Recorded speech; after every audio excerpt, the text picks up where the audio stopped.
FBI estimates in the United States alone at any given time there are 25 to 50 active serial killers. Now, imagine across the world.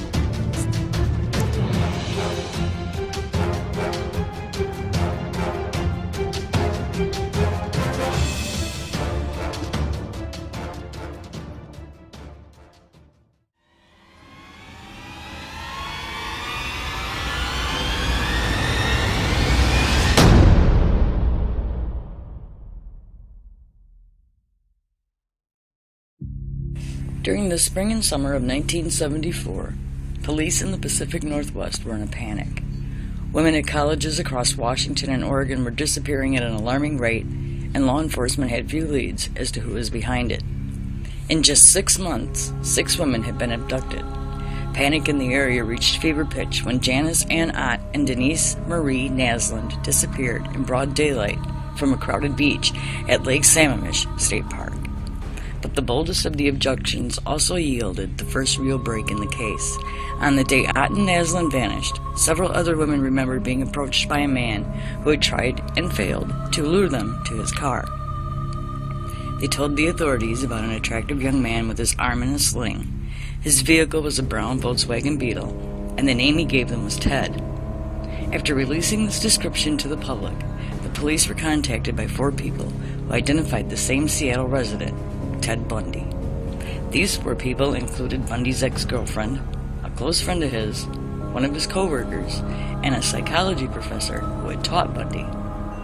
But the police were inundated with tips, and they dismissed Ted Bundy as a suspect, thinking it unlikely that a clean-cut law student with no adult criminal record would be the perpetrator. He just didn't fit the profile. These types of judgments benefited Ted Bundy many times throughout his murderous career, as one of the history's most infamous serial killers, which saw him take at least 30 victims across 7 states in the 1970s.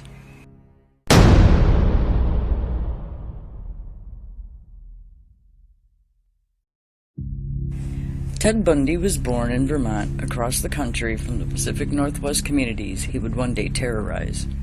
His mother was Eleanor Louise Cowell, and his father was unknown. His grandparents, ashamed of their daughter's out-of-wedlock pregnancy, raised him as their own child. For nearly all of his childhood, he believed his mother to be his sister. His grandfather would regularly beat both Ted and his mother, causing her to run away with her son to live with cousins in Tacoma, Washington, when Bundy was just 5 years old. There, Eleanor met and married hospital cook Johnny Bundy, who formally adopted the young Ted and gave him his last name. Bundy disliked his stepfather and would later describe him to a girlfriend disparagingly, saying he wasn't very bright and didn't make much money. Little else is known for sure about the remainder of Bundy's childhood, as he gave conflicting accounts of his early years to different biographers. In general, he described an ordinary life punctuated by dark fantasies that affected him powerfully, though the degree to which he acted on them remains unclear. The reports of others similarly confused. Though Bundy described himself as a loner who would stalk the seedy streets at night to spy on women, many who remember Bundy from high school describe him as reasonably well-known and well-liked.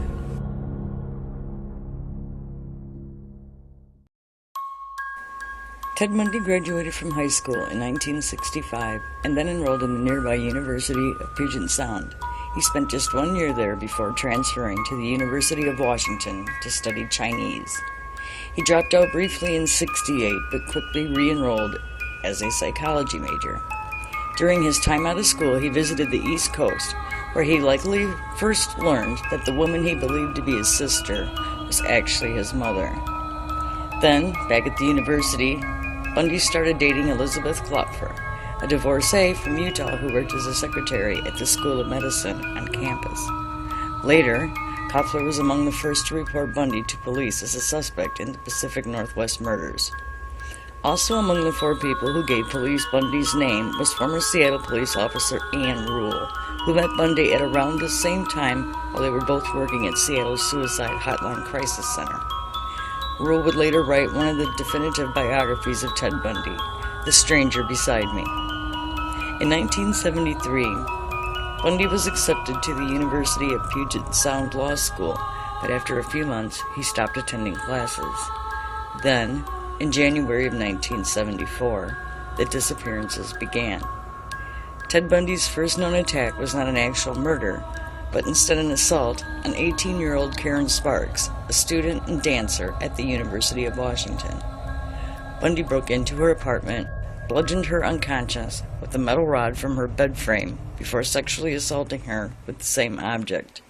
His assault left her in a 10-day coma with permanent disabilities. Ted's next victim in his first confirmed murder was Linda Ann Healy, another University of Washington student.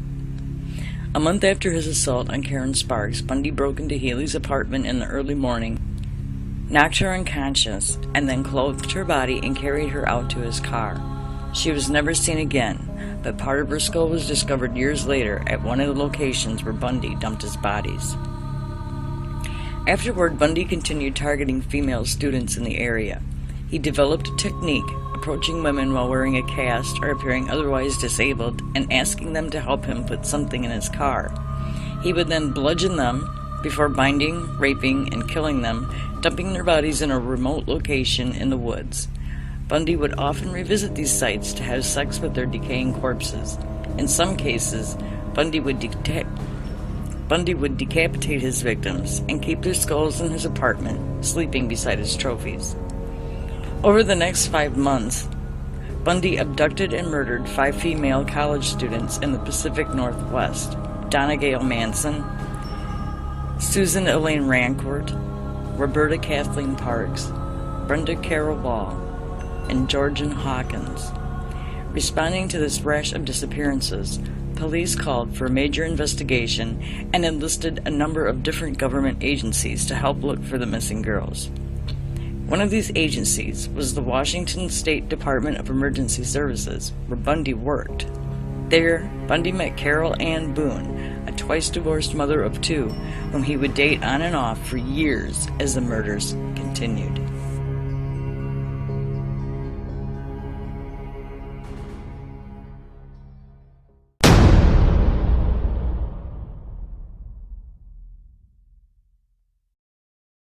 As the manhunt for the abductor continued, more witnesses produced descriptions that matched Ted Bundy and his car. Just as some of his victims' bodies were being discovered in the woods, Bundy was accepted to law school in Utah and moved to Salt Lake City.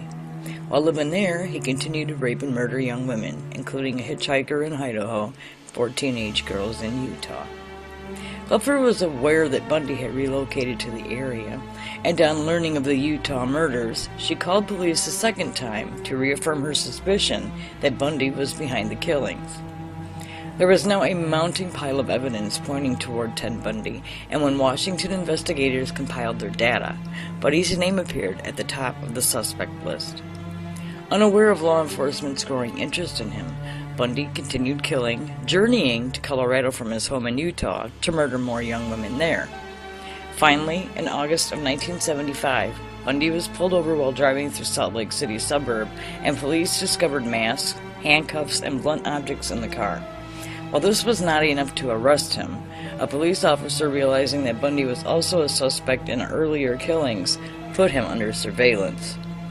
The officers then found his Beetle, which he had since sold, but where they discovered hair matching 3 of his victims. With this evidence, they put him in a lineup where he was identified by one of the women whom he had attempted to abduct. He was convicted of kidnapping and assault and sent to prison, while police attempted to build a murder case against him. But the arrest didn't stop Bundy from killing. He was soon able to, for the first of 2 times in his life, escape from custody. In 1977, he escaped from the law library at the courthouse in Aspen, Colorado.